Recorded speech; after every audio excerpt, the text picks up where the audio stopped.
Ésaïe chapitre 58, verset 1, qui nous a 11.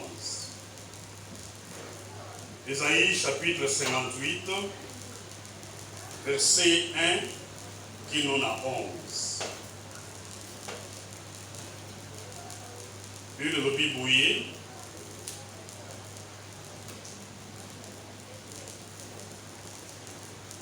Crie à plein gosier. Ne te retiens pas.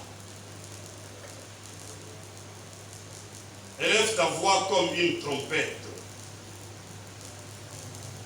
et annonce à mon peuple ses iniquités. À la maison de Jacob, ses péchés. Tous les jours, ils me cherchent. Ils veulent connaître mes voies.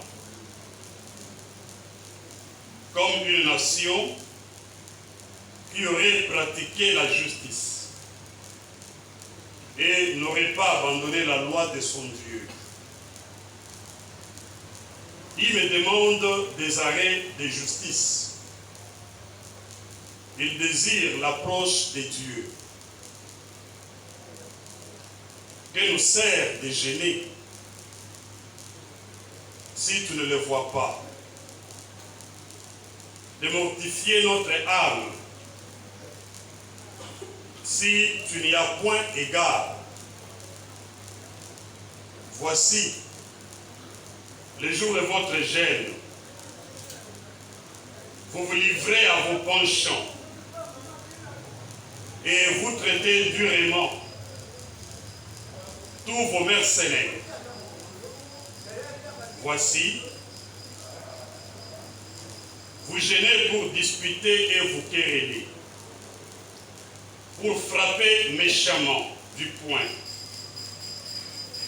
Vous ne gênez pas comme le veut ces jours, pour que votre voix soit entendue en haut. Est-ce là le gêne auquel je prends plaisir? Un jour où l'homme humilie son âme, courber la tête comme un jonc et se coucher sur les sacs et la cendre. Est-ce là ce que tu appelleras jeûne, un jour agréable à l'Éternel? Voici le jeûne auquel je prends plaisir. Détache les chaînes de la méchanceté. Dénoue les liens de la servitude. Renvoie libre les opprimés. Et que l'on rompe toute espèce de joug. Partage ton pain avec celui qui a faim. Et fais entrer dans ta maison les malheureux sans asile. Si tu vois un homme nu, couvre-les. Et ne te détourne pas de ton semblable. Alors, ta lumière poindra comme l'aurore, et ta guérison germera promptement. Ta justice marchera devant toi, et la gloire de l'Éternel t'accompagnera. Alors tu appelleras et l'Éternel répondra. Tu crieras et il dira, me voici. Si tu éloignes du milieu de toi les joues, le geste menaçant et les discours injuriés, si tu donnes à ta propre subsistance, si tu donnes ta propre subsistance à celui qui a faim, si tu rassasies l'âme indigente, ta lumière s'élèvera sur l'obscurité et tes ténèbres seront comme les midis. L'Éternel sera toujours ton guide. Il rassasiera ton âme dans les lieux arides et il redonnera de la vigueur à tes membres. Tu seras comme un jardin arrosé, comme une source dont les eaux ne tarissent pas. Amen. Je vraiment que verset au batanga mon lingala. Mais malheureusement, verset au na utotanga. Passage mobimba au na tangi. Est-ce que au batanga on a lingala sans Bible lingala? Pendant le verset 1. Tolanda calmement. Yahweh alobi na ngai. Ganga makasi. Kokanga monoko te. Ganga lokola kelelo. Mongongo na yo ekende mosika. Yebisa bato na nga mabe na bango. Yebisa bato ya libota ya Yakobo masumu na bango. Mokolo na mokolo bazali kotala epai na ngai. Po bayeba eloko nini ngai nalingi. Balobaka te bazali ekolo moko ya bosembo. Oyo ebwakaka libebo ya Nzambe na yango te. Bazali kosenga ngai napesa bango mibeko ya malamu mpe nazala na kati na bango. Bazali kotuna ngai tina nini tomilalisa nzala soki ozali na yo komonana na biso te. Tina nini tomipimela biloko soki ozali na yo koyeba yango te. Bongo ngai nazali kozongisa. Ata mikolo oyo bozali komilalisa nzala, bozali kaka koluka bomengo, mpe koniokola basali na bino. Bozali kaka koswana, mpe kobetana makofi na kanda nyonso. Boyeba ete soki bozali komilalisa nzala, na ndenge wana losambo na bino eza komemama epai na ngai te. Bokanisi te, ngana lingaka bato bamilalisa nzala na ndenge wana. Mokolo ya komipimela biloko ezalaka bongo. Bokanisi te, kokitisa mutu na se lokola lititi, kolata saki, kolala na mabele, ezali ndenge ya komilalisa nzala. Yango nde moto esepelisaka ngai komilalisa nzala ndenge ngai nalingaka yango oyo. Kofungola minyololo ya bato oyo bakangemi pamba-pamba. Kolongola mikumba oyo botiaki na mapeka ya bato. Kotika baumbu na bino bakende. Kosilisa bapasi ya bato nyonso bazali konyokwama. Kokabola bilei na bino na bato bazali na nzala. Koyamba na bandako na bino bato bakelela mpe bazangi esika ya kolala. Kopesa bilamba na bato bazangi yango. Koyokela bandeko na bino mawa. Yango nde kozala lokola mokolo ya sika oyo ebandi mpo na bino. Makota na bino ekokauka noki. Oye na komona te bozali bato ya bosembo mpe nguya na ngai ya Nzambe ekobatela bino na makama nyonso. Bongo tango bokobelela ngai na kozongisela bino eyano. Tango bokosenga ngai lisalisi na koloba ngai oyo. Soki botiki konyokola bato, kotangaka mpe koseka bango. Soki bopesi bilei na bato bazali na nzala to na pasi, moi ekosengela bino lokola na midi, bokozala lisusu na molili te. Yawe akozala ntango nyonso motambusi na bino. Ata na kati ya esobe ya zelo akotondisa bino mpe akopesa bino makasi. Bokozala lokola elanga oyo basopeli mai, lokola liziba oyo mai ekaukaka te. Bongo bokotonga lisusu mboka oyo ekoma mabanga na Souka. On va noter la 12e verset. Amen. Je crois que vous l'avez dit très bien. Bien que le frère aille du mal, il a pour traduire à 100%, mais il a aussi quand même. Amen. Bien aimé, j'ai eu à cœur de partager avec vous ces passages. Ici, c'est Aezali, Moussel Nanzambe Esaïe. Esaïe a eu message. Dieu demande à Esaïe de crier très fort. Il lui dit, crie à plein gosier. C'est-à-dire, tu dois bien déployer ta gorge. C'est-à-dire, ganga makasi, mungongo na yo ebima, eyokana. Pe annoncer peuple nanga, mabe na ye. Yebisa libota ya Jacob, masumu na ye. Amen. Amen. Ça, c'est un prophète de Dieu qui parle de la part de Dieu. Dieu lui dit, annonce à mon peuple. Ça, c'est un détail très important. Dieu ne lui demande pas de s'adresser à un peuple étranger. Amen. C'est vrai que dans le passage oyo, Nzambe a condamné le péché il y a Israël.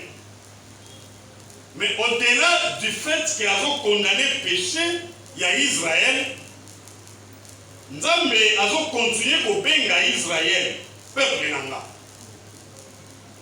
Aïsi Esaïe, yebisa peuple nanga. C'est un peuple qui m'appartient. Donc il ne s'adresse pas à un peuple étranger. Si nous sommes dans le contexte de l'Église, donc le message s'adresse à vous et non aux païens. Parce que les gens pensent que c'est seulement chez les païens qu'il y a des péchés, qu'il y a le mal. Non, le mal est même dans l'Église. Amen.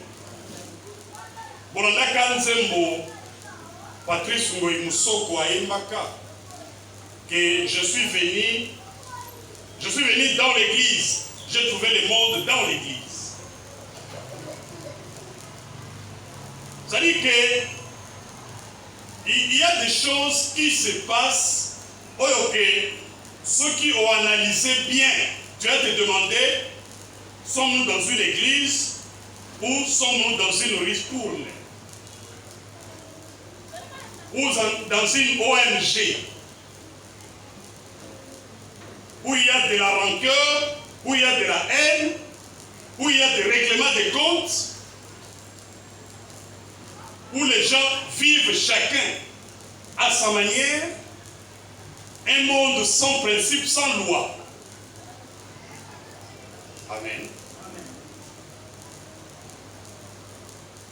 Ce détail est tellement important que cela a retenu mon attention.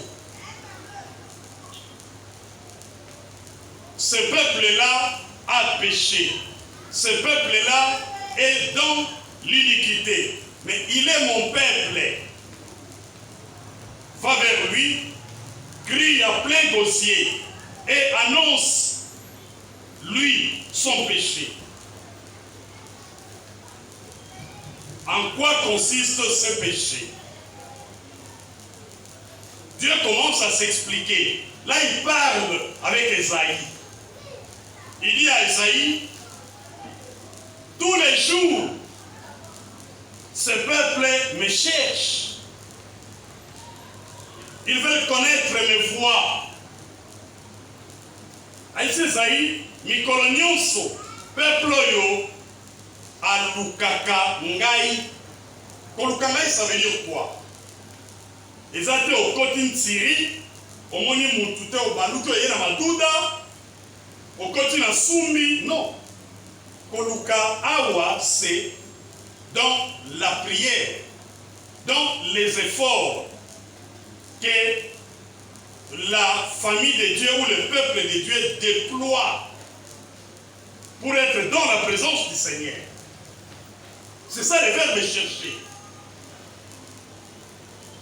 C'est-à-dire, Dieu a vu que au milieu de son peuple, effectivement, il y a un souci. Un souci de les chercher, un souci de les rencontrer.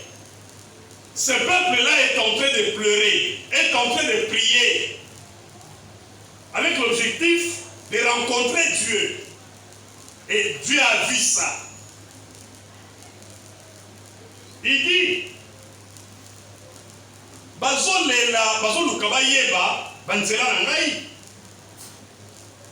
comme si c'est une nation qui aurait pratiqué la justice et qui n'aurait pas abandonné la voie de son Dieu.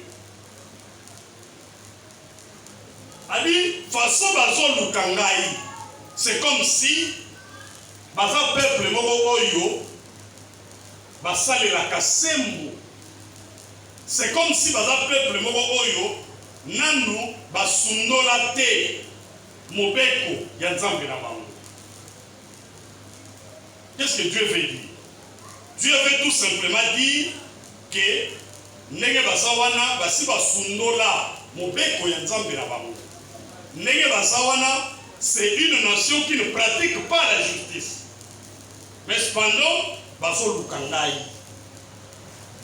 Est-ce que vous avez là? Il me demande des arrêts de justice. Balingina zwa mibeko to mikano ya sembo. Bazala posa bakutana na ngai. Et puis bazolo bananga boye. Peuple wana zolo bananga nzambe. Que nous sert de gêner. Pour un il faut qu'il a delay. Pour un il faut ça la jeûne et prière. Ce qui est nzambe, ozomona na yo jeûne, oto salate.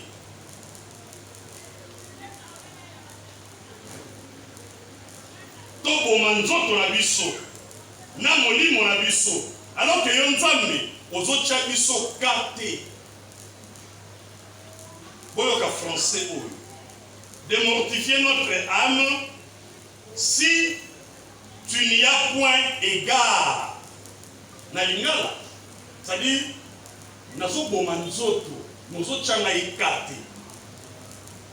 c'est ça le vrai lingala quinois.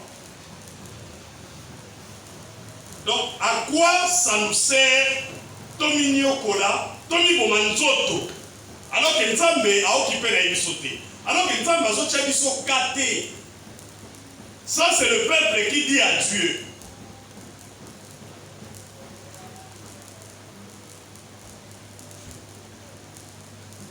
Alors Dieu répond.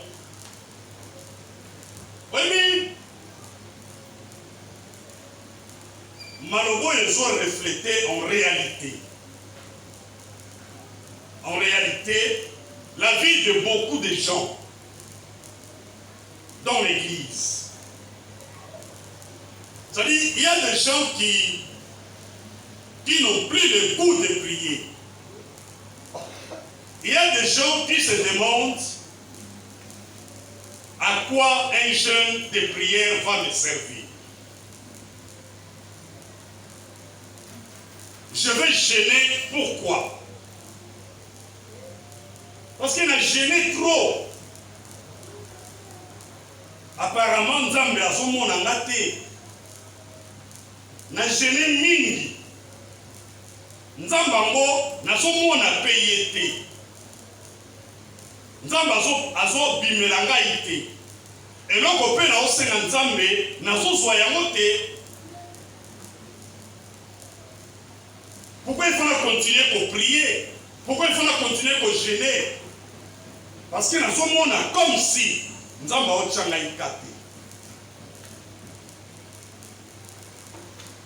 Amen. Parce que dans la vie chrétienne, tout ce que nous faisons, ils ont répondu à Tchayoka. Ils ont répondu à Monayo. Amen. C'est comme ça que Anne, la maman de Samuel, quand elle est dans le temple pour la prière, Anne a échaki Eli. Abi, si tu daignes exaucer la prière de ta servante, et si tu donnes à ta servante un enfant mâle,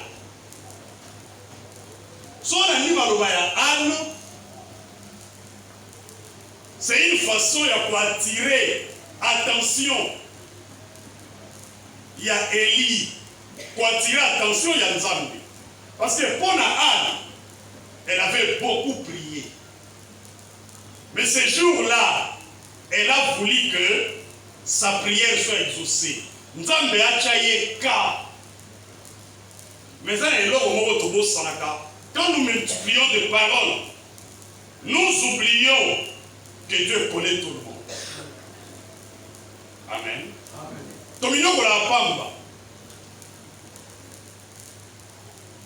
Dans tes prières, tu dis, Nzambe est-ce que mon angaïti. Nzambe pas sûr et il a kakangaï. Tu ne rappelles rien à Dieu. Dieu connaît toutes les situations que tu traverses. Parce que nous, on dit que Ayebiyo koleka yomoko. Ayebi ko compter même le nombre de cheveux que tu as sur ta tête. Donc Dieu te connaît. Il est le médecin par excellence. Médecin sont qui pas inaye, tu dois passer à l'étape qu'on appelle consultation. On doit faire un diagnostic. Même si on va essayer que nous avons pas passe, il faut poser plusieurs questions avant à comment nous passe ici. Alors tout est-ce que généralement on a l'estomac passe parce que l'estomac nous soucie à la lipo. Alors tout est-ce que vous êtes allergique na pondu. Soit le oui à tingami pondu. C'est que Nicolas a dit pour nous. Parfois les médecins t'attendent. Il y a un moment dans l'hôpital, il va saluer au kiss, il va saluer l'ordonnance. Au milieu, aux résultats, aux ongi contrôle. Le médecin se rend compte que qui ça comment que ça soit des efficacités. Soit alors il se rend compte qu'il n'avait pas bien ciblé la maladie dont tu souffres.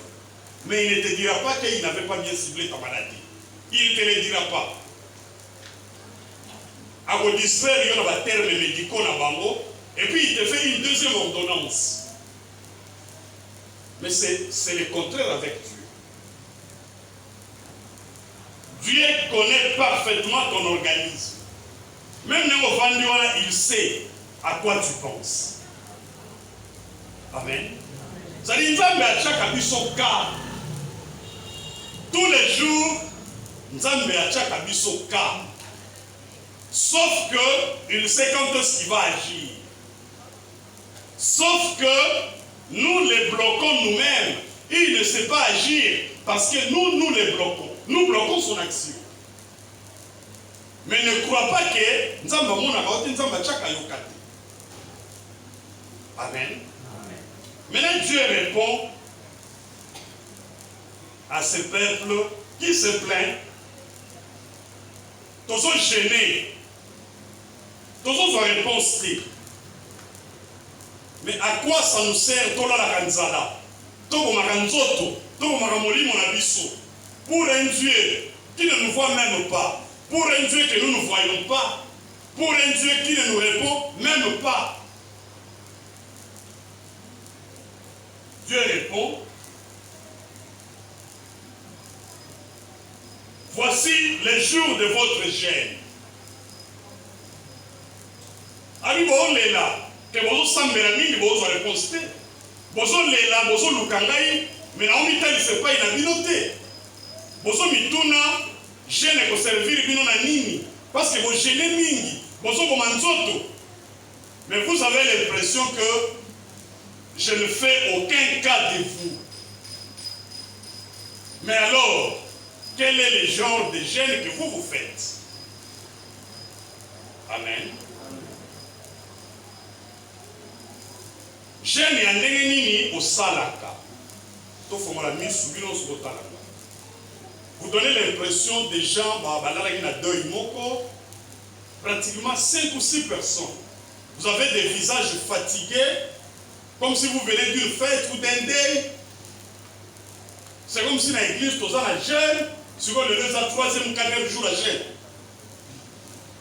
Vous faites la mise au cas de talent. On a vu ce sali pour n'attaquer comme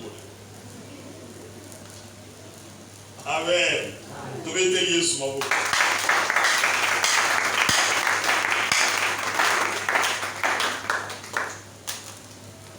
Dieu dit ceci. Je vais vous expliquer les jeûnes que vous faites. La prière que vous faites là,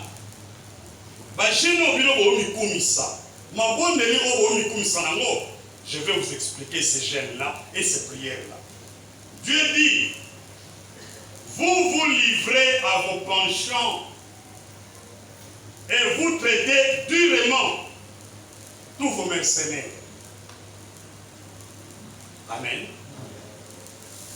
Quand vous venez pour prier, quand vous venez pour gêner, vous vous livrez à vos penchants. Un penchant, c'est quoi?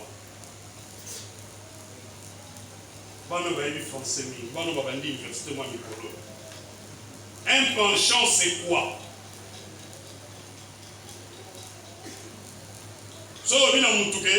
Tu te penches plus sur cet aspect des choses. Ça veut dire quoi? Frère, tellement. Oui. C'est aussi le verbe se pencher. Mais maintenant, les penchants, dans l'ensemble des alliés Makanis, il y a le terme penser et il y a le verbe se pencher. C'est-à-dire, quand vous venez pour prier, vous avez vos pensées à vous. Et vous voulez assez que vos pensées telles que vous les concevez s'accomplissent à l'occasion de cette prière-là. Et vous tenez à ça. C'est ça le penchant. Et ça n'est dit, magistrat Mouazo Sambi Sabino.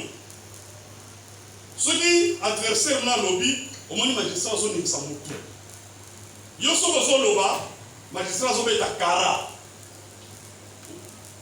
Et là, il dit jugement vendredi. Même si le président vous donnez beaucoup de temps de parole à la partie adverse. Nous, quand on parle, vous faites semblant c'est comme si vous cherchez quelque chose sur votre téléphone. Donc, avocat, à Monique, il m'a dit mais si on nous sommes dans le lobby, on a tiré mon téléphone, on est très attentif. Ami, c'est comme si vous avez des penchants vers l'autre partie. Donc, pour un avocat, c'est comme si déjà, dans ma canisinanga, Batouana Baza déjà na raison. C'est comme si on a oublié sa jugement, mais on peut savoir raison. C'est ça les penchants.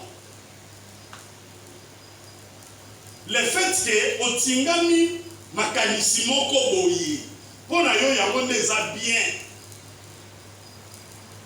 Balobi na oke loko wana eza rouge, yo bitin eza noir. Balobi eza rouge, yo eza noir. Mais tout n'a pas bateau, parce que rouge, tout n'a pas bon. Mais non, rouge, pourquoi?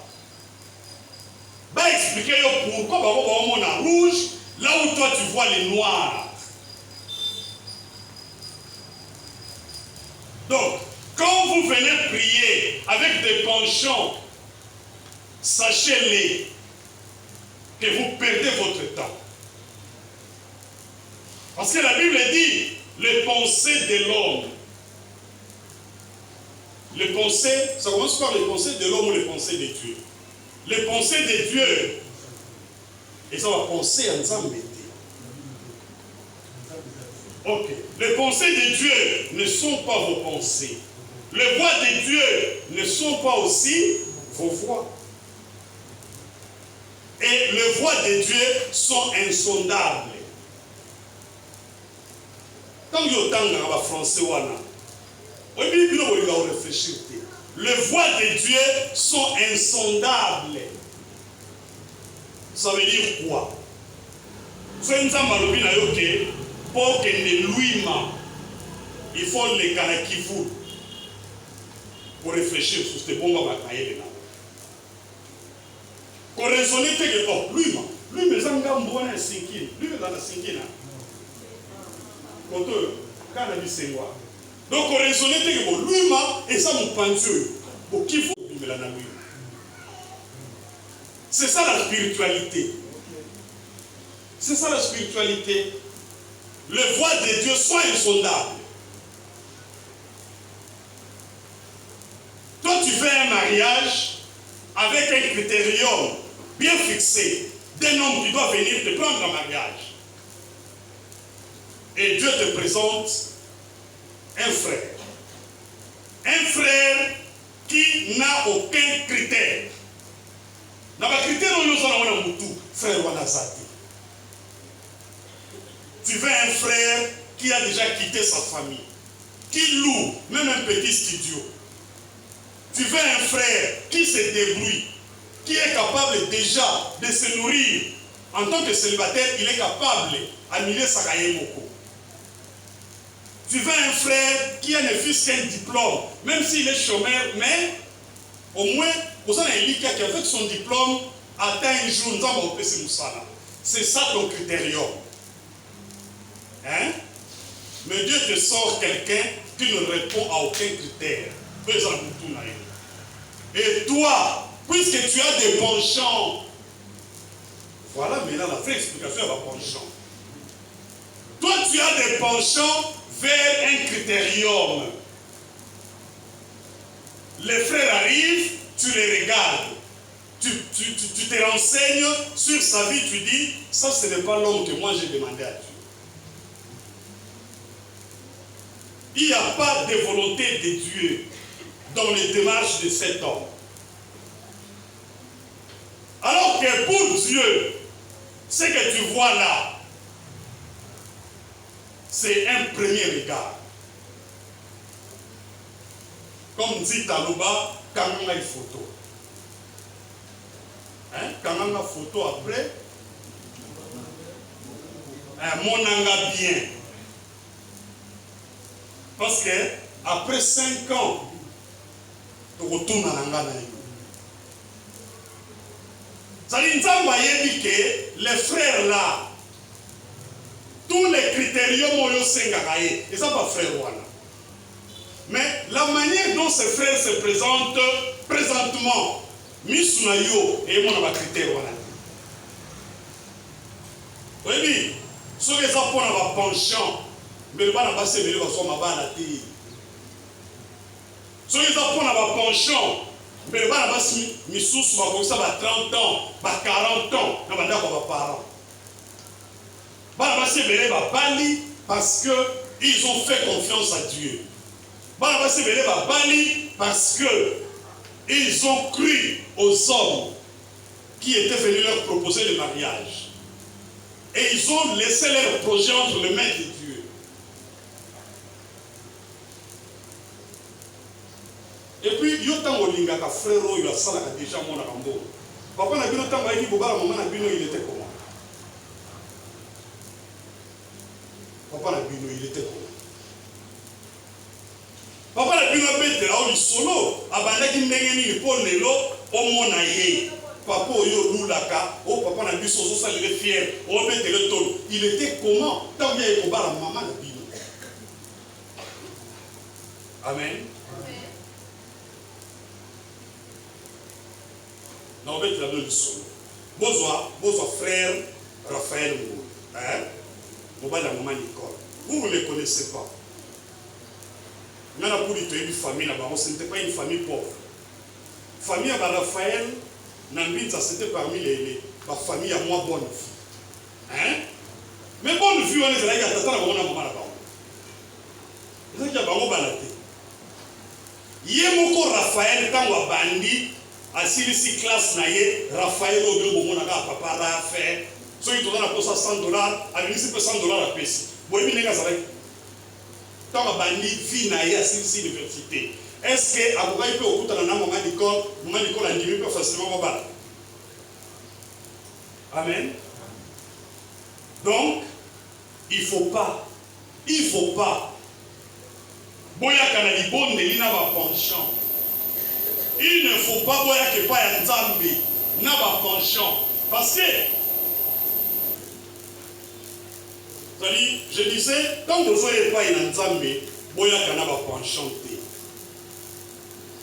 Dieu est contre tous ceux qui viennent avec des penchants. Oui, au Kenya na libala oyo kanakate à cause de la penchant. Frère Oyo Lulaka, frère Oyo Bala, il n'était pas dans la volonté de Dieu. Frère Fala Bala Yo, à Kenda, le long on a caillé de loin. C'est à cause il y a un penchant aux Alakana. Batebele Barata Misala. À cause de mon bon délire, il y a un penchant. Nzambe Sungangai, Nazo Musala, Nazala directeur, Nazala cadre. Nzambe qui prière nayo. Dieu te présente une offre où on a besoin d'un simple agent de bureau. Nzambe a indiqué. Il te conduira jusqu'au poste de directeur. Mais il t'envoie quelque part où tu vas commencer comme un agent simple.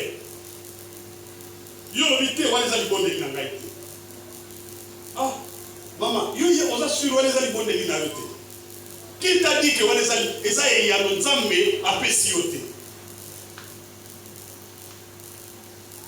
va dire Nazala na kamara jour moko papa fa obeta lisolo ye licencié en économie mais asali musala ya gardiennage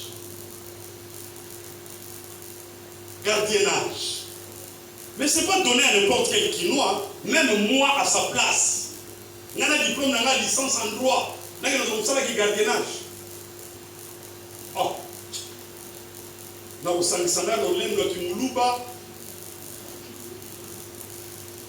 Amen.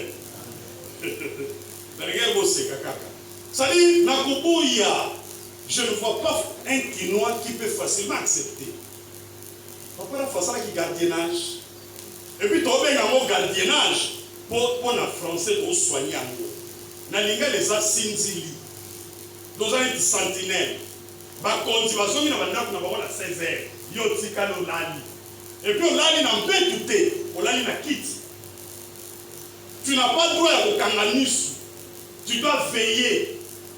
Mais Moussala wana et même là que Moussala m'a commis cadre.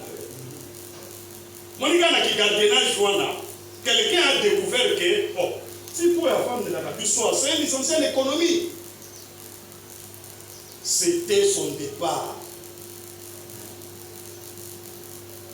Qui t'a dit que les bons de lui au salaka?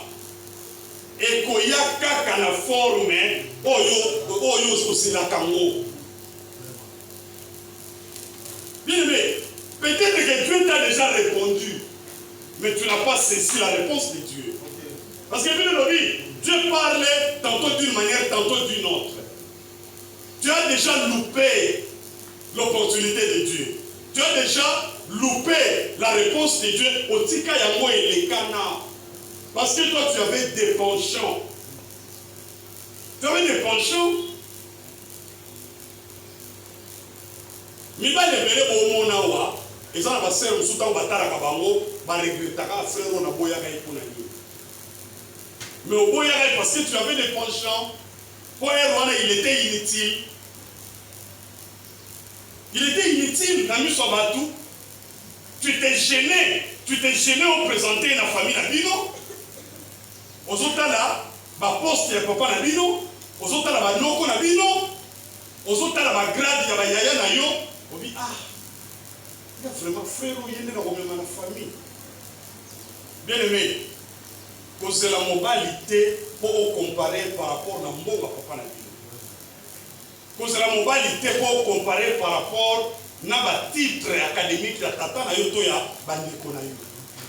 C'est la mobile parce que et ça nzelo yo moi si pour landa. Yo pe osala ya yo bota. Mobile on a taza muto pusu. Nzambe akoyi ko changer ye. Lelo oyebani na ye aza Charlemagne. Lobi akomi wewa. Aokumba moto. Lobi okuna akomi pe na catch na ye moko osala taxi. Amen. Tozalaki na bino awat. Frère Charles o lelo aza na boutique na boke la boutique à Charles na bandolo bandi boku tselanga nzanza mili twala. Bopesa nga o. Bakikisi na sangisi sali $100 na bochon. Na zublo ba $100 na zali ngo wala na ndako na kei. Tozalaki na Charles awa avant comme modèle Charles asali. Yo, okondi ma Charles na libala. Kota la nga bien, yo le mozawana, okokai on ma frère Charles na libala. Amen. Okokai on dit mate. Mon moyen wa avouer ça te. Okokai on dit mate. Vous comprenez? Mais il y a une sœur qui lui a fait confiance. Il y a une sœur qui lui a fait confiance. Babundi, le charlatan commis millionnaire.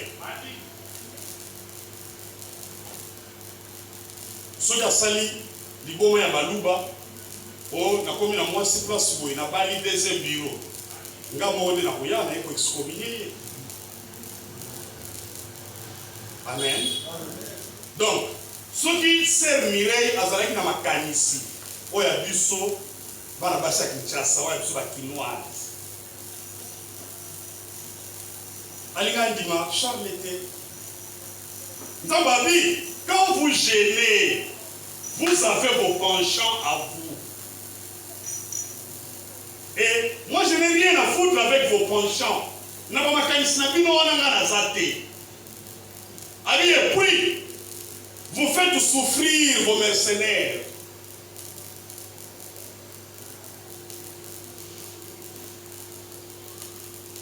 Vous traitez durement vos mercenaires. Mercenaire, ça veut dire quoi? Ce n'est pas un ennemi. Ici, mercenaire veut dire vos travailleurs. Tous ceux qui dépendent de vous.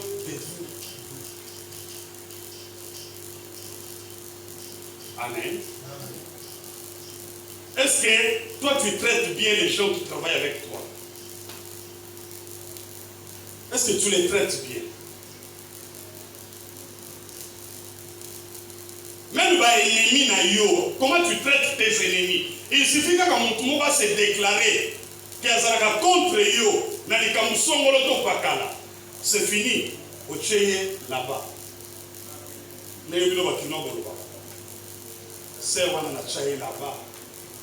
Ça veut dire, na mutu na yo azalaka lisusu te. Kaka po yo kaka lisolo ke azalaki contre yo na likambo songolo to pakala. Donc il y a libre te apesa likanisi na ye. Lokola azalaki contre likanisi oyo pesaki, c'est fini. Ochaye pembe. Oyina ye même. Comment vous traitez vos semblables? Vous les traitez comment? Oye, je ne prière au Fanda au sol de l'ozo bonde là. Mais domestique na yo, est-ce que vous foutez ton domestique? Mouto yo engagé la boutique. Vous foutez? Mouto yo a sokolé la kayo bana ke na otike lo bana na classe. Ton chauffeur, est-ce que vous foutez? comment tu traites tes travailleurs. Amen. Comment tu peux vivre avec des gens, ils souffrir, après tu vas dire que tu es serviteur de Dieu, tu vas dire que tu es servante de Dieu, tu vas dire que comment tu peux avoir un cœur inhumain? Tu es un travailleur, mais foutaillé. Fouta travailleur nayo, tout ce qui dépend de ton autorité, traitez bango bien. Sans un mot pour foutre mon touté, pour s'appeler moi le salaté. Parce que les gens salaka dans l'État, vous allez avoir foutre ayot. Sur la foutre au salaka grève. Sur le domestique nayo pas ça la grève. Domestique nayo pas ça la grève. On me dit que la montée m'a eu aussi.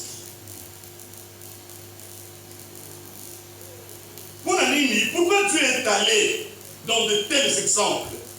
Les enfants ont acquis ça que là où nous pensons qu'il n'y a aucun péché, mais en réalité il y a des péchés. C'est-à-dire que nous avons des comportements qui apparemment sont considérés d'être massoutés. Toi tu peux retenir le salaire de quelqu'un 3 mois, au fond de la réalité, mais tu pêches. On sait que c'est Moussala comment? On sait que c'est Moussala pourquoi? 3 mois au foot a été.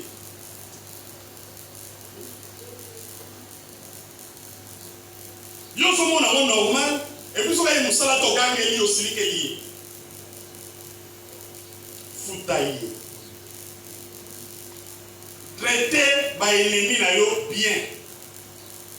Et ta prière sera exaucée. Alors quand vous venez pour gêner, on a l'inzala, bozo minyo ko la pamba. Bozo bomanzo to pamba. Parce que libonde liwana na zoyo kangote. Ngai na sana ona zo kanisa pona bino. Mais bino pe bozo na bozo mi kanisela pona bino. Amen. Yo lo ko le lix, on limite ça va peso lix. Mais Nzamba boy, on me la yo luxe na plateau. Nzamba lobi na yo kota na avenue ya Wenzabaluba. Oko bima kuna, oke no kuta na luxe. Yo lobi non, ça ce n'est pas Dieu. Nga luxe na zoluka, il fallait na mona mo kaka wala coin. Kaka ndenge na bandi avenue ya Wenzabaluba boye, nde luxe na ngezo banda. O telemi wana, alors que luxe so c'est la yo kuna. Amen. Nous avons beaucoup de chômeurs qui pensent que Dieu ne l'exauce pas. Alors que Dieu avait déjà répondu dans ma prière, dans ma mot. Mais, parce que, dans ma kanisi na bango, et ça, on va aller au sénaté. Bateau, nous sommes à l'élo, sont ici 5 ans après. 10 ans après, au camp, nous avons mis espoir après 10 ans. Et puis, Michel en place en Haït, nous avons dit espoir à Balaï. Amen.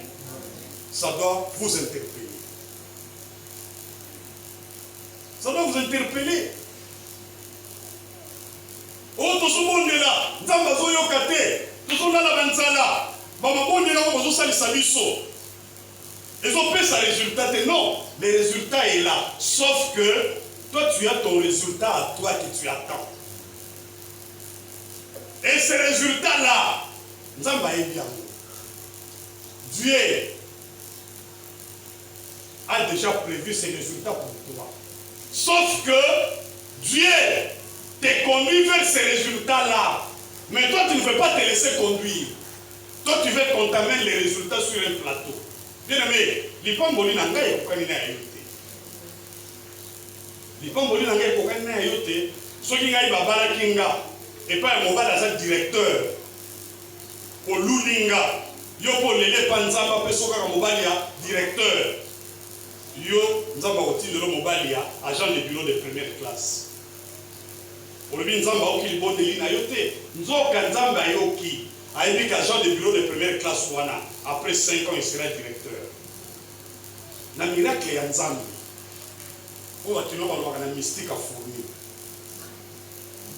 Parce que ce qui n'est pas possible dans le raisonnement humain est possible dans le plan de Dieu. Oyo somona que c'est impossible dans le raisonnement ensemble et ça possible. Il continue, il dit, mais vous gênez pour vous disputer, pour vous quereller. Bien vous avez que vous là. Mais nzoka bozo bondela bozo kila bilei bobo swanaka et bozo bunda bozo beta na makofi avec méchanceté. Donc vous ne gênez pas comme les faits ce jour-là. Amen. Libon meli eza na lolenge nango. Koki eza na lolenge nango. Mais ekileli na bino et ça le lenge kokila esengaka te bino bokila na koswana bozokila na matongi bozokila na bitumba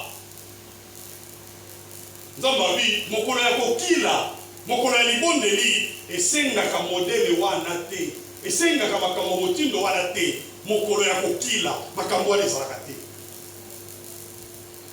Est-ce que vous comprenez? Oui, puis, so lingo zala bien, koyina kabatute. Koyina abatute. Là, c'est difficile, je peux t'éviter. C'est problématique. Je t'évite. C'est différent.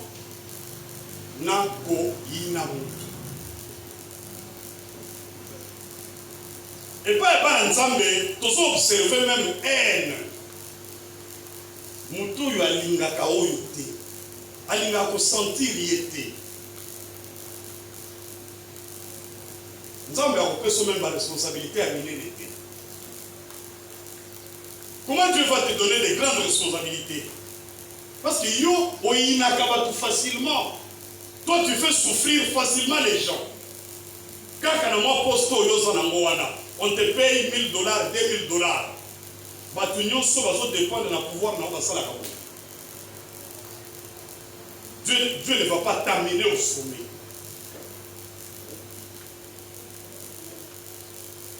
Il ne va pas t'amener au sommet. Parce que bateau yo a engagé les lots avec un salaire à $60, toi à $100. Nous avons besoin que tu n'es pas incapable de faire ta bango, mais tu les payes difficilement.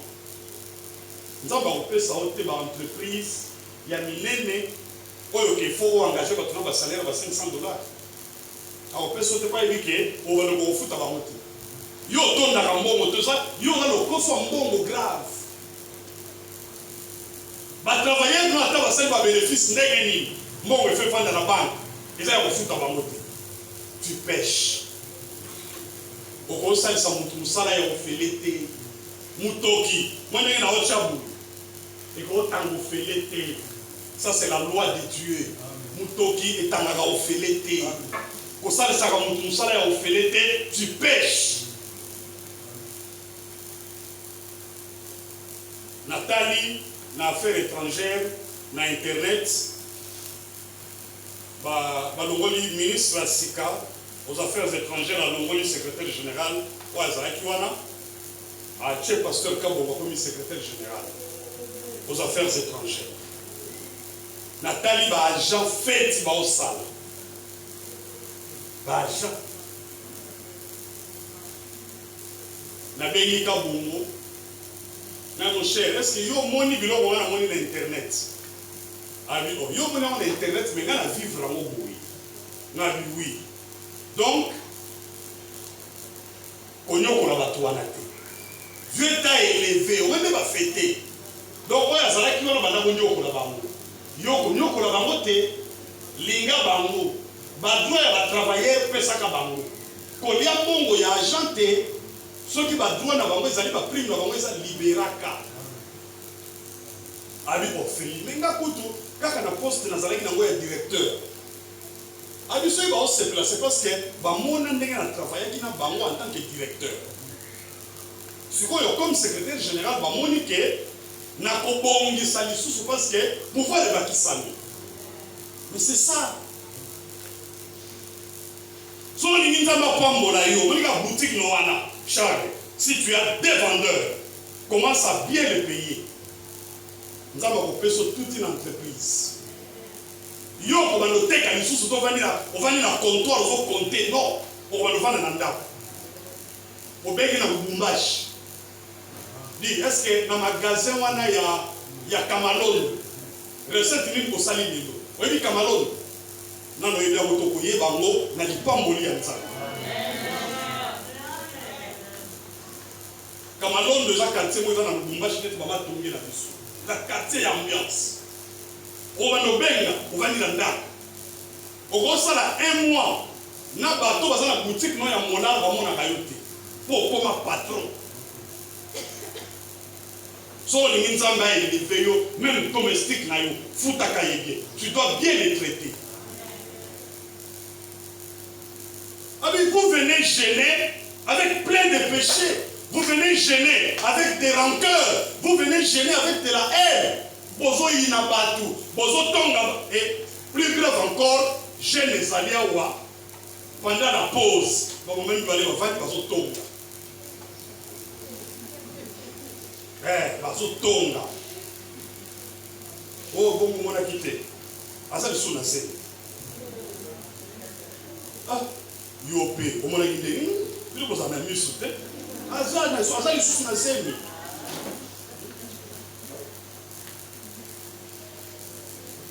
Azotonga pour nani. Pour maman wana attend wa botaki. Bayaki ko lila ya sous.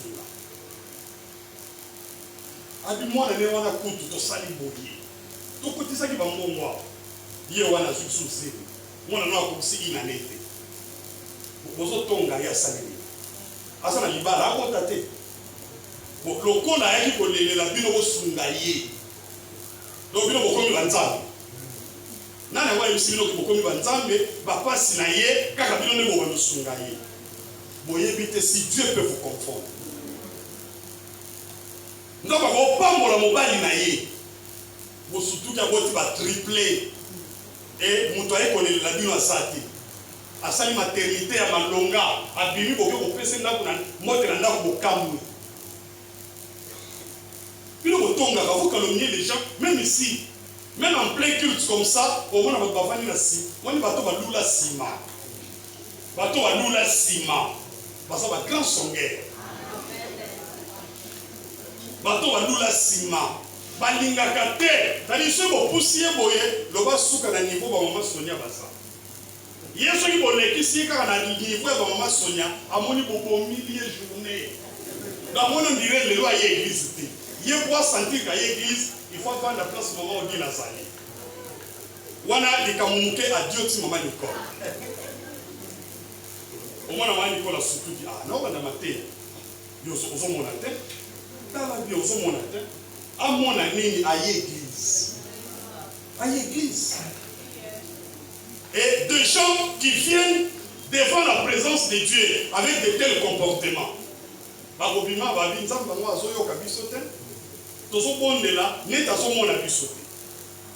Bien aimé, arrêtez avec ces histoires. Vous gênez très mal. Vous ne gênez pas. Comme l'exige ce jour-là. Le jour des jeunes a ses exigences. So li nzamba yo kayo zala petwa zala boule longola mabe katina yo. Maintenant voyez comment Dieu lui-même est en train de définir les jeunes. Nzamba ye mo ba sa définition. Il y a une bonne délit. Il dit ceci. Est-ce là les jeunes auxquels je prends plaisir? Je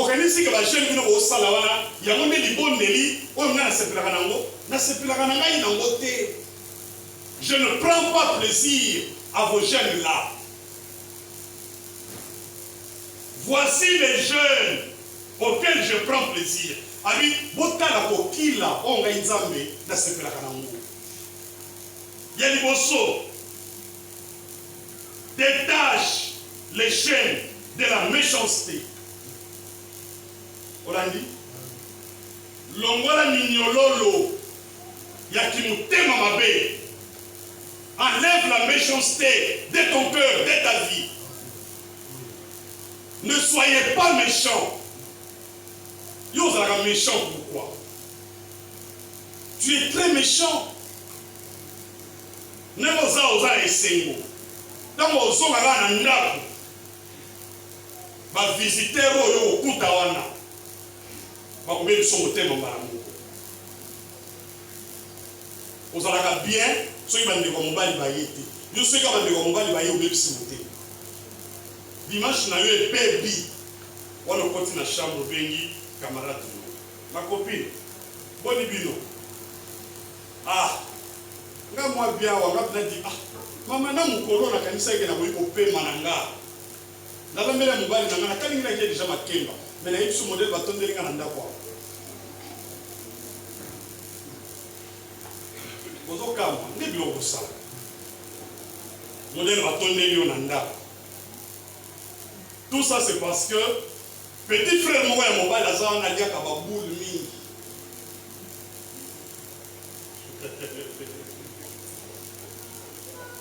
Ma petit frère va nous savoir la baguette à Baboul. Comment nous allons monter maté, mais ça y est Kababoul naïe. Il faut pas être méchant pour rien. Non babi, bolongola. C'est-à-dire, être méchant, ce sont des chaînes. Vous vous liez vous-même. Et c'est même impossible que ton visage puisse briller. Aux alakabel, au mis comme ça qu'à l'aide, à cause de ta méchanceté. Au mis quand on sait comme ça qu'à bilominer, tu vilain. Il est comme vilain. Et ça, c'est une souffrance. Quelqu'un qui souffre beaucoup à cause de la bogarde, mais beauté n'a rien obimate. Parce que l'onguina est là ta passe tous les jours. Et l'onguina est là ta passe. Et l'onguina est là ta kanda. A tous à boga et obimate. A tous à ben. Yo ça la noba kanda. Beauté na yo et obimate. Na mi bali ba no ba mo so za ma kabineti mi bali. Alors pour ça moi si. Amen. Avez-vous dénoué les liens de la servitude?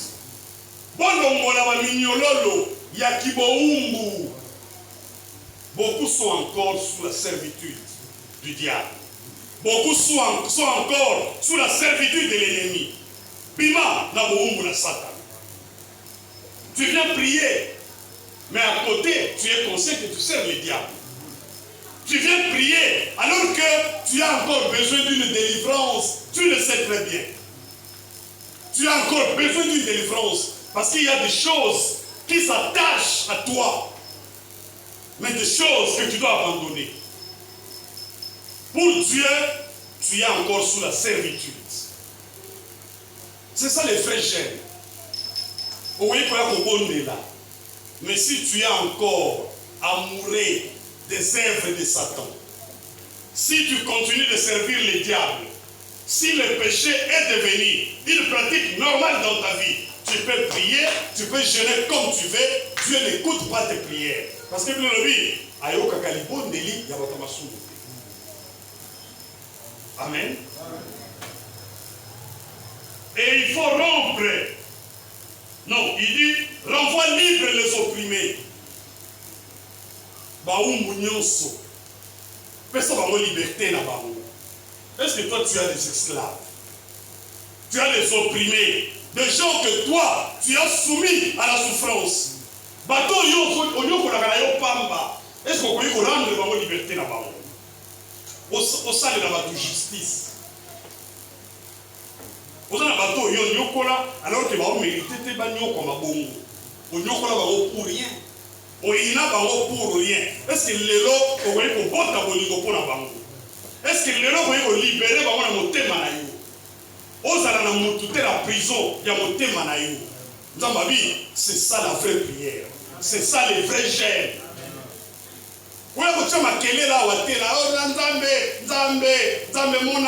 Il n'était à comment on a yoté. Et ça va tali à balancer.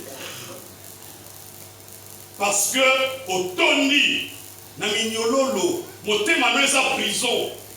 Toi tu n'aimes pas les gens. Bato yo so mona boye yo lingi bangote, nzambo mona raté. Comment tu peux vraiment tomber amoureux de ce Dieu là? Au mona ka eto lingi makasi, ko la biso ba baninga lo batu. Oh yo mona. Ça ce n'est pas prier. La vraie religion, c'est d'aimer d'abord tes semblables. Il faut rompre toute espèce de joug. C'est la même chose, boum. Il faut qu'on kata boum nyos. Kilo nyoso ezana mutu na yo. Kilo nyoso yo meni sabatu. Décharger batu. Et il dit, partage ton pain avec celui qui a faim. Ah, ne la bingamo makasi. Kabola li pana yo, na moto nyonso yo, azana nzala. Biloko kolia ndeni. Bino batoko pimela ka bato biloko kolia na bandako na bino. Biloko kolia ndeni. Père na biso olimbisanga na terme. Mon père na lolendo ki muluba ana obenga biloko kolia so benga moniei. Ah mais c'est quoi cette histoire? Tozoli après toke ko boîte dans la toilette. On va sur un hôpital sur la bibi sur un village. Sur Zolia, au Rovanda, nanda côté. Il faut jamais ça na yona kiti. Libanda. Parce que dans Moka, va passer les actes clôturés. Il faut jamais libanda de sorte que molekinzela nyonso azoleka amona yonde Zolia. Ça lui permet que sur la nzala à Kota. Sans que tu l'invites, il entre à son c'était ça notre vie au village. Abi fina bino ya kimundele. Bolia na bozolia na mesa na fourchette, li benda rideau, kaka ba fenêtre. Abi za kimoimi. Abi biso na mboka biso baluba. Kolia c'est rien. Et si on a dit bien, balou bébélé,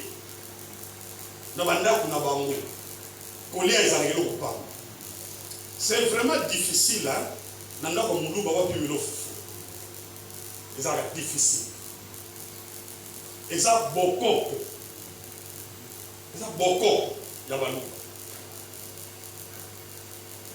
Yo toni biloko na congélateur. Bon papa yabaye olingi baliate pourquoi? Yo kasi lobi okolamuka na nzoto makasi. Pour aussi ça biloko na congélateur. Pour so kolamuki na malade. Bandeko, si tu sors à 2 jours, 3 jours des histoires pleines dans le congélateur, mais au son amuka nzoto ezoko ya olia. Tombe tani basaleli omelette. Au chef, n'a pas de jour omelette, nous autres boire omelette. Na cheka kaboye, na aucun sens. Même mili qui ont eu. Na lingaso de la mili qui fait, na comme allergique, na iba kate uta na ni. Na comme la mili qui lelo. Na la liste de 3e jour il faut na sanza, na ko dégoûtant. C'est quoi? Na goza na linza nzamili kinandako. Na sala vraiment fier mutayi na ndako. Bachele papa saiti ya milité. Na melaka ngo pété. Na yeke so na melia ona ko sanza. Opi la bazu biloko kolia pourquoi? Pour aller koza mutema ba wande ngwana mosolo bolinga kanzambe. Hein? Osolo bolinga kanzambe. Soki biloko ezate. Mais soki pesa ba tu faut balia. Kabola lipa na yo na muto azoyo kanzana. C'est vrai que aux embêtés, pour y aller chez les voisins, on n'a rien mangé, on n'a pas préparé.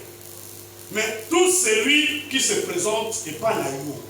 Au monique à Singeli Nayango, Pesaï. Pasteur Philippe Sokaye, ça ne l'a eu moi.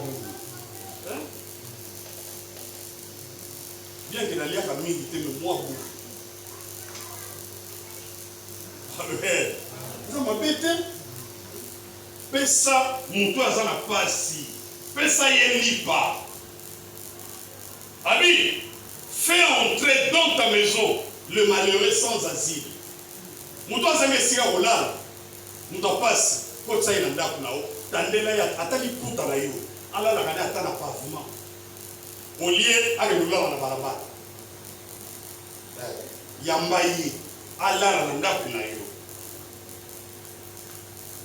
Si tu vois un homme nu, couvre-le. Somani mutoza olumbu, là tu sais bilamba.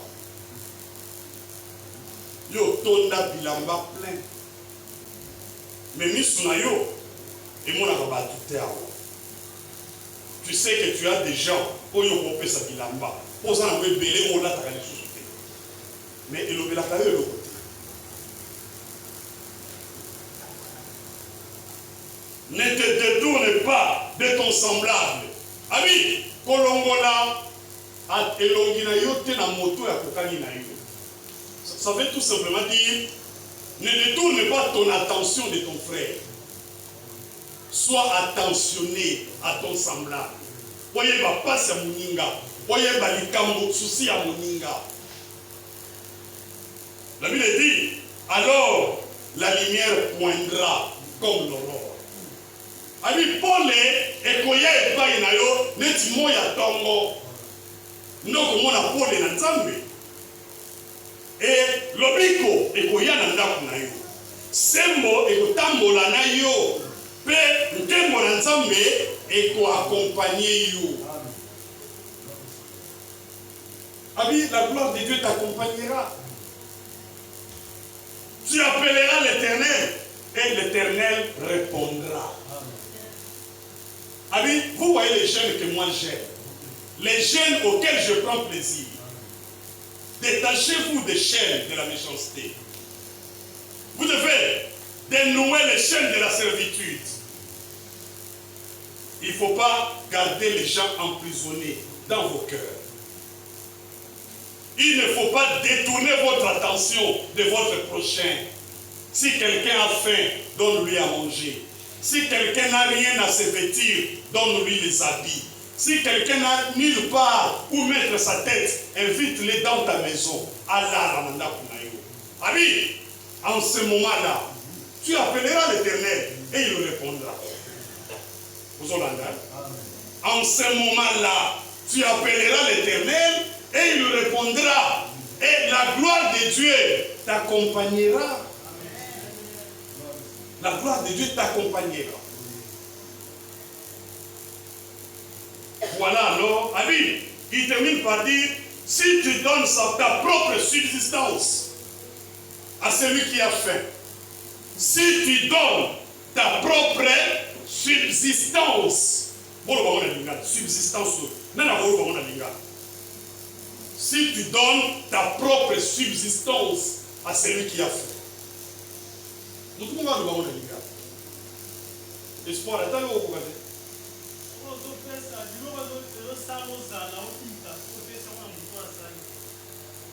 oui, oui, oui, mais ta propre subsistance est dans le sens ni.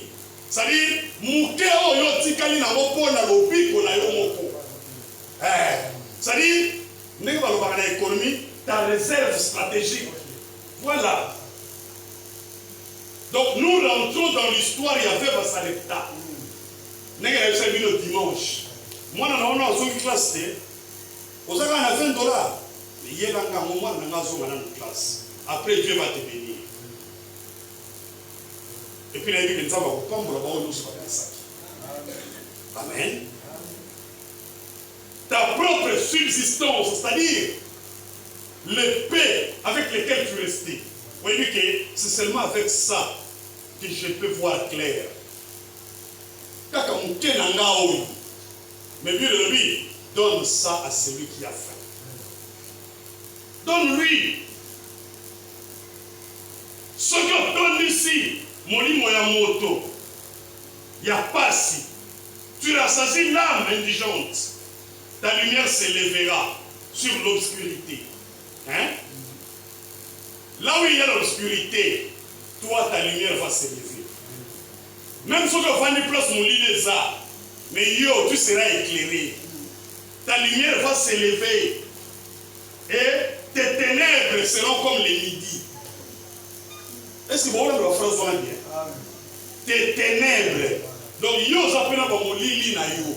Mais pas mon lit na yo, et on va aller dire midi. Ça veut dire quoi? Midi, c'est un mot, c'est un mot,